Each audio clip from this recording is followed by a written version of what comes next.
Let's have a look at Lana Cherry. So it's the same for Lana. Okay, so now here Lana, her salary was 2,000. Now remember, what we've got to do with Lana is refer back. Now let's just look at her file. So if we go to employees and we go to Lana, remember now Lana here on terms of payment. So we've based her payment on, for her employment, let me just get to the right page. Typical hours worked per week is 20, but this doesn't recognise this as being 20 and hasn't calculated it on a pro rata basis. So we need to pro rata it in. So employee is paid monthly based on a monthly rate. So let's put in what that monthly rate is.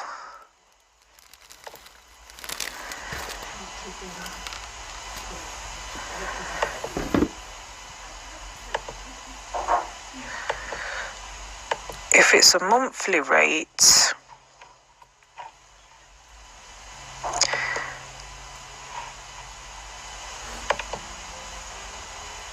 instead of it being 2,000, she's only working, what have we got here, 20 hours a week.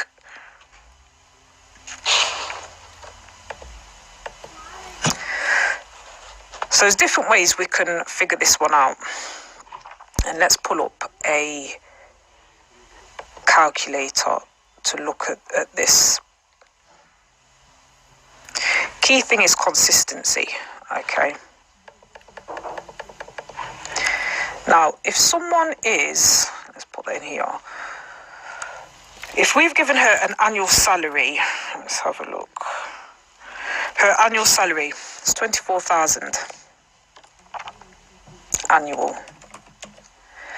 And the hours we said she does is 20 a week. We need to decide, or we need to know within ourselves, how many hours a day is that, or how many, what that rate is per hour. So this is the way I normally work it out. I normally would do it over 52 weeks. So that will give you your per week figure. And then I might do it per day. Okay, so annually, if you take the annual amount and you divide it by 52, this is how much she earns or can earn per week. Now, if we assume, and this is completely up to you, that there's 37.5 hours in a week, and this is whereby you need to decide in your business how you figure that out. How did I get to 37.5 hours? It's because if you work the typical Monday to Friday and you do, let's just say 9 a.m. to 5 p.m, that's your typical hours, it's just like your standard, that equals 8 hours. So 9, 10, 11, 12, 1, 2, 3, 4, 5, that equals 8 hours. But most people, you're not going to get paid for your lunch break. So lunch, if that's 30 minutes, means that you will be paid for 7.5 hours a day. Okay? Yes, you might have a break, but breaks are paid. So 7.5 hours a day, and there's 5 days in the week, 37.5 hours. That's how we make that out. So if this is how many hours it is per week, and we take that figure and we divide it by 37.5 hours, then we get to a per hourly rate of £12.30 per hour. So that would normally be the way that I would work this out. The other alternative is the fact that it's 20 hours worked out of a possible 37.5.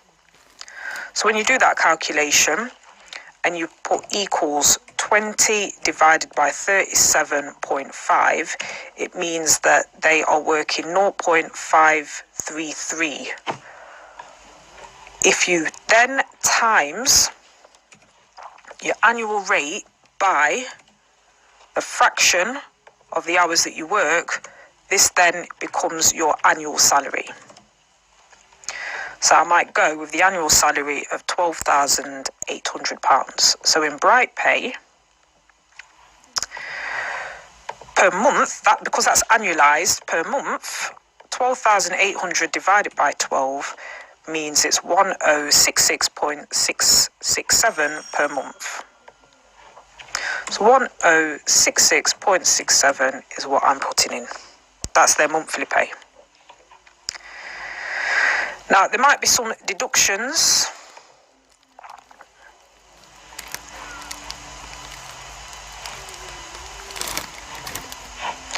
And in this case, there might be, for example, if the full month wasn't worked. In this case, I'm leaving it as it is because for December, although she began on the 4th, and you could deduct a day, but I'm leaving that. She's just not going to get a Christmas bonus. So that was Lana. And then with Lana, before we move on to the next one, we've just got to make sure in terms of the schemes, and this is to do with the pension, that we view the options. So it's enrolment time. In this case, Lana is an eligible job holder. So we've got its enrolment time, and it says here, Lana Cherry is an eligible job holder. Therefore, you must enrol her into a qualifying scheme and make contributions on her behalf. So to enrol in a qualifying scheme, you select this option to choose a pension scheme into which select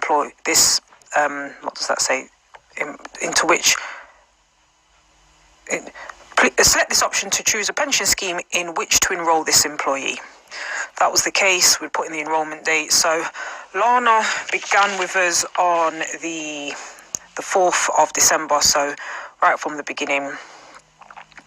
And you can add an automatic enrolment qualifying scheme into the system. We click save on this, and here we can add a new scheme. So here is some of the schemes to look at. So Aegon, Aviva, Legal and General, the People's Pension, Royal London, some well-known, very popular schemes here. So Bright Pay includes dedicated support for automatic enrolment qualifying schemes operated by the following pension providers, including the production of enrolment contribution CSV files. So then there are also other pension schemes, stakeholders, other automatic enrolment schemes, other traditional schemes. So you can add a scheme here by choosing the one that you want, stakeholder pension, whether it's other traditional schemes. So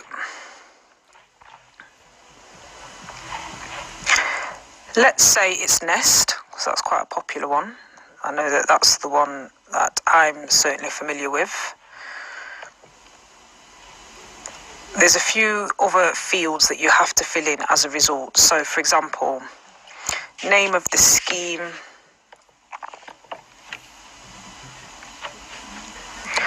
we click on add a new scheme and we click on Nest. Do you want to save the changes? Yes. This field is mandatory. Okay, asking me if I want to save the changes on that page. Right, so here's Nest. Employer reference. whatever the employer reference is according to what you've been given. For example, submission method, whether you're going to upload a CSV file or integrate with Nest. Best way would be to integrate with Nest if you've already created a profile with them, in which case you'd put in your username and password. Because I haven't done that just yet, I'm going to have to click CSV file, but generally the best way is to create a Nest login and username. So I'm just going to have to go for a CSV file for now. Click save. It's saying enter a valid Nest employer reference. So you've got to enter one of those in before this will save.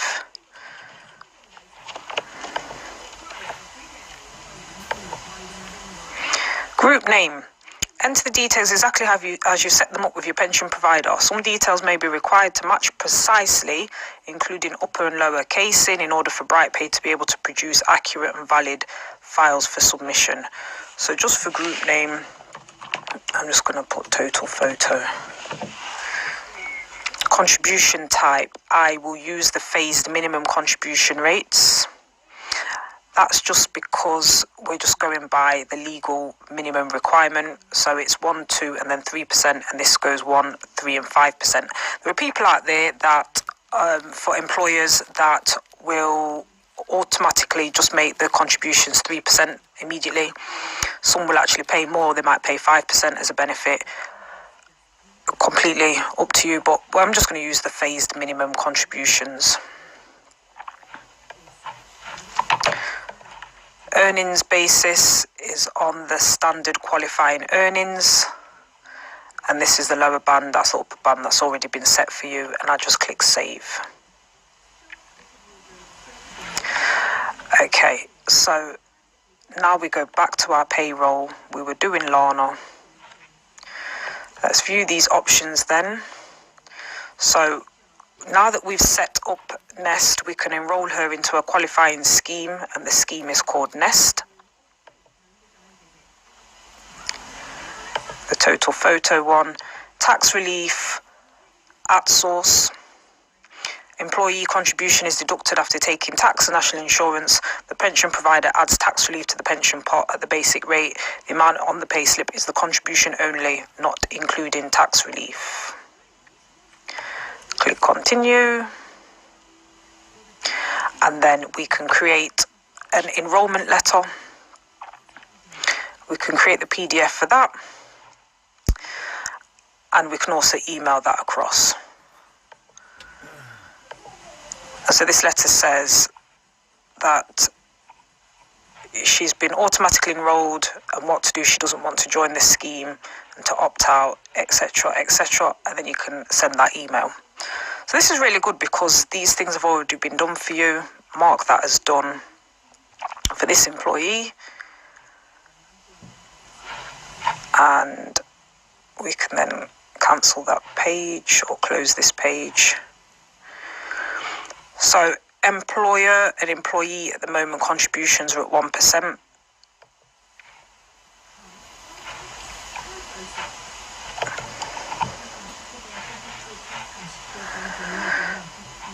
So there we have employee pension, £4.62 is what the employee is paying. Employer is paying £5.77. And then we're going to look at James Smith.